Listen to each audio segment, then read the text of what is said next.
This console ran for about 4 years. This is what the liquid metal looked like when I opened it up. That bare patch right there is not supposed to be there. The PS5 uses liquid metal as its thermal interface, and there's a good reason for that. Nothing else moves heat like it does. But it comes with real problems. It's electrically conductive, it migrates, it's a nightmare to work with, and over time it interacts with the nickel plating on the cold plate. So I'm going to try something different. I'm taking the liquid metal out of this PlayStation 5 and replacing it with PTM7950, a phase change material that's normally used as an alternative to regular thermal paste.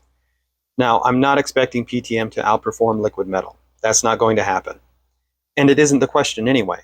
The question is this: can PTM7950 keep a PlayStation 5 cool enough to make replacing the liquid metal actually practical? And rather than guess from exhaust temperatures, I wrote my own PS5 payload that reads the console's internal CPU and SoC sensors and the fan straight off the hardware. I've already got the liquid metal baseline, so let's put PTM in and find out.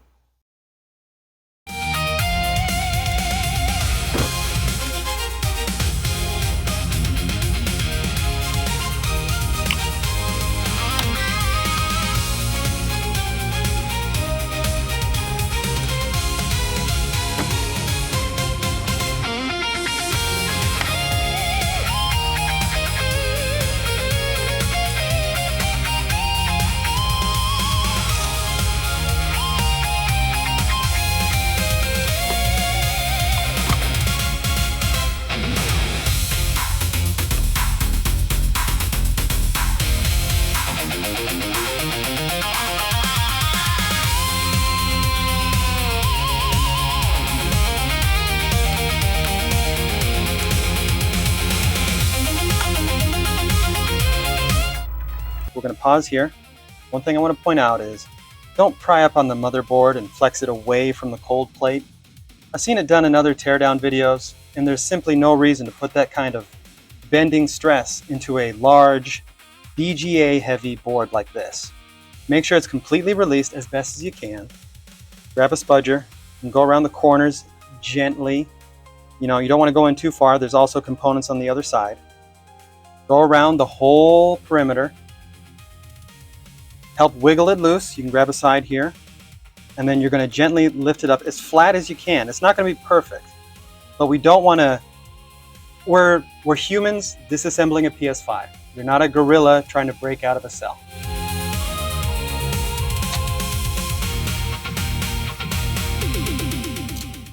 So here's what came out of it. That's 4 years of liquid metal, and you can see it straight away. This whole end of the die is bare.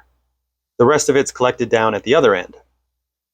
Now, I want to be careful here because a photo of the die on its own doesn't actually prove anything. When you pull a liquid metal joint apart, the liquid gets redistributed. Some stays on the die, some lifts off with the cold plate, and it doesn't split evenly.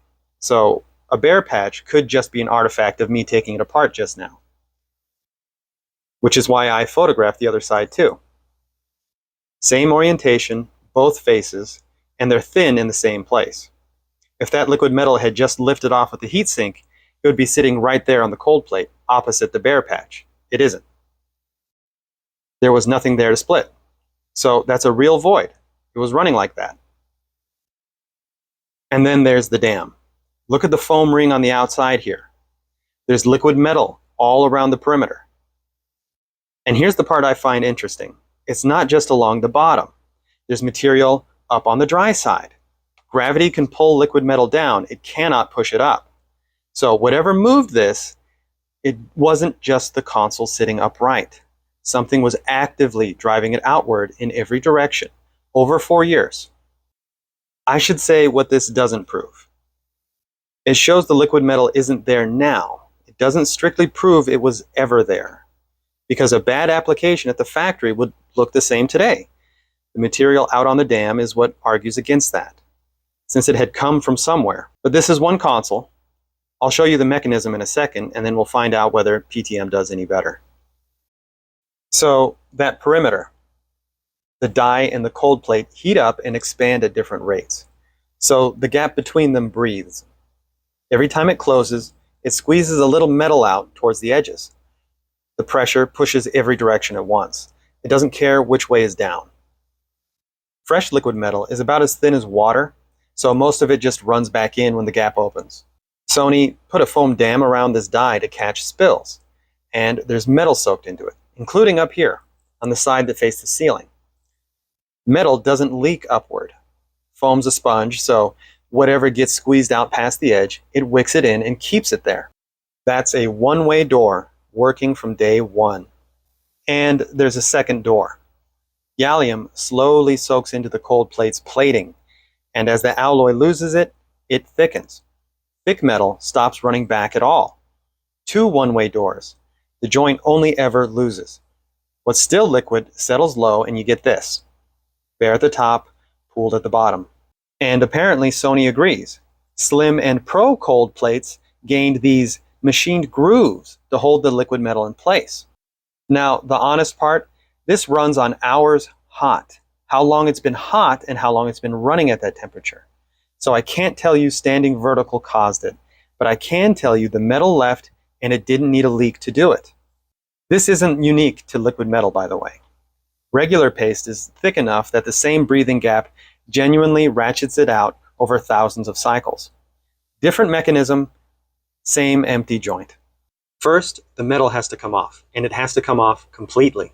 I don't want any of this conductive liquid getting anywhere it shouldn't. You'll notice the plating is stained where the gallium was.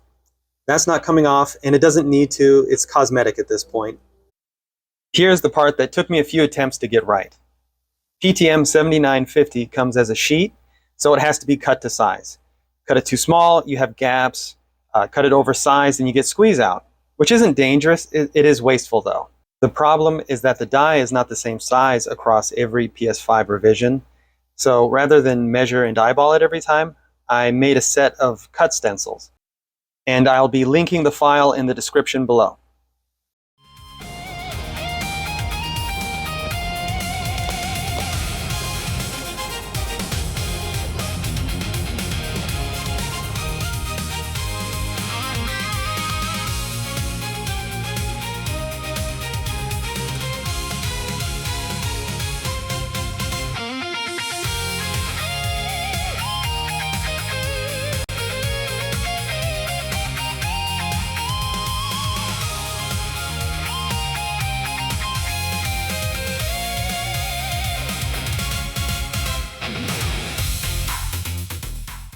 Almost forgot the power test. Just to show you that we are powering on.